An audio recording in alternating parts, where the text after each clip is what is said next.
proposed that bill creating a path to citizenship, you proposed an amendment. It would have allowed for legalization but not citizenship. Yes, it would. Pressed last month on why you supported legalization, you claimed that you didn't, right? Like you just did. I saw that. You argued that this was just a poison pill amendment, basically something designed to kill the bill and not actually get it through. But that is not, however, how it sounded at the time. Watch. I want this bill to be voted down. I don't want immigration reform to fail. I want immigration reform to pass. I believe if this amendment were to pass, the chances of this bill passing into law would increase dramatically. I believe if the amendments I introduced were adopted, that the bill would pass. And my effort in introducing them was to find a solution that reflected common ground and that fixed the problem. If the proponents of this bill actually demonstrate a commitment not to politics, not to campaigning all the time, but to actually fixing this problem, to finding a middle ground, that would fix the problem and also allow for those 11 million people who are here illegally a legal status with citizenship off the table. Was that all an act? It was pretty convincing. You know, the amendment you're talking about is one sentence. It's 38 words. Anyone can go online at tedcruz.org and read exactly what it said.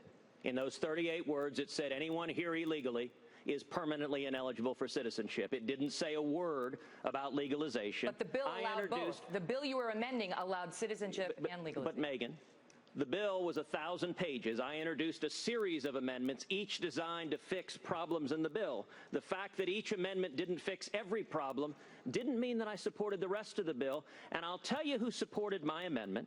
Jeff Sessions, the strongest opponent of amnesty in the United States Congress.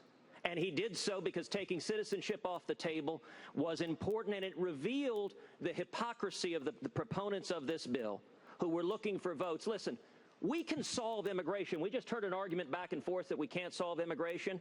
I have a detailed immigration plan that is on my website, tedcruz.org. It was designed with Iowa's own Congressman Steve King and Jeff Sessions, and we have the tools in federal law to do this now. We can build the fence. We can triple the Border Patrol. We can end sanctuary cities by cutting off funding to them. We can end welfare for those here illegally. And what is missing is the political will, because too many Democrats and sadly too many Republicans don't want to solve this problem. If I am elected president, we will secure the borders, and we will end illegal immigration. Senator Paul, you know how Washington works.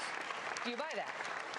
I was there and I saw the debate. I saw Ted Cruz say, we'll take citizenship off the table and then the bill will pass, and I'm for the bill. The bill would involve legalization. He can't have it both ways. But what is particularly insulting, though, is that he is the king of saying, oh, you're for amnesty. Everybody's for amnesty except for Ted Cruz.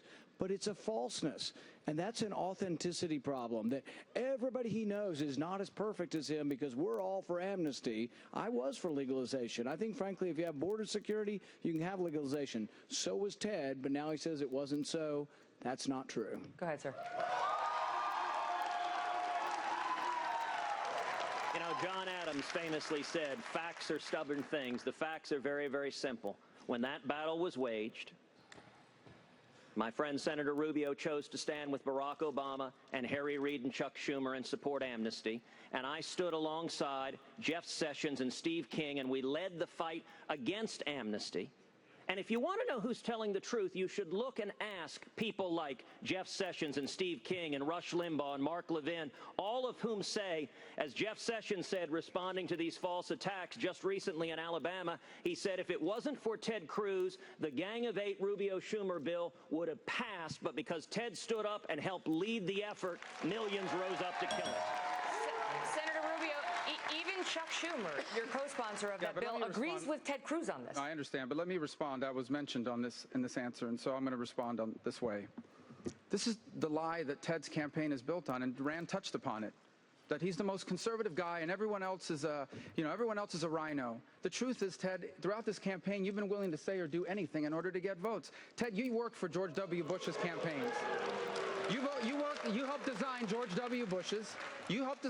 W. Bush's immigration policy. And then when you got to the Senate, you did an interview with CBS News that wasn't even part of the video, where you said on the issue of people that are here illegally, we can reach a compromise. And then in the committee, you said, I want to bring people out of the shadows.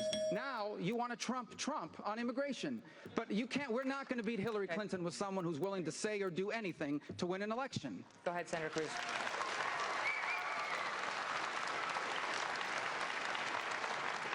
You know, I like Marco. He's very charming. He's very smooth. But the facts are simple. When he ran for election in the state of Florida, he told the people of Florida, if you elect me, I will lead the fight against amnesty. When I ran in Texas, I told the people of Texas, if you elect me, I will lead the fight against amnesty. We both made the identical promises. But when we came to Washington, we made a different choice. Marco made the choice to go the direction of the major donors to support amnesty because he thought it was politically advantageous. I honored my commitments, and as president, I will honor every commitment that I make to the men and women of this country.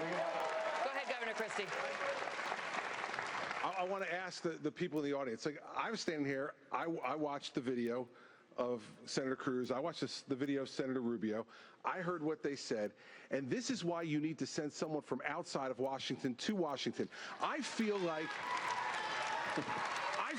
I need a Washington to English dictionary converter, right? I mean, I heard what they both said. I saw it on the video, and the fact is, this is what makes a difference when you're a governor. You can change your mind.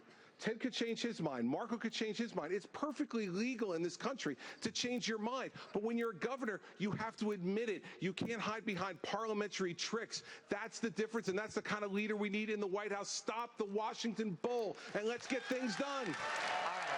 Let's get to a YouTube question.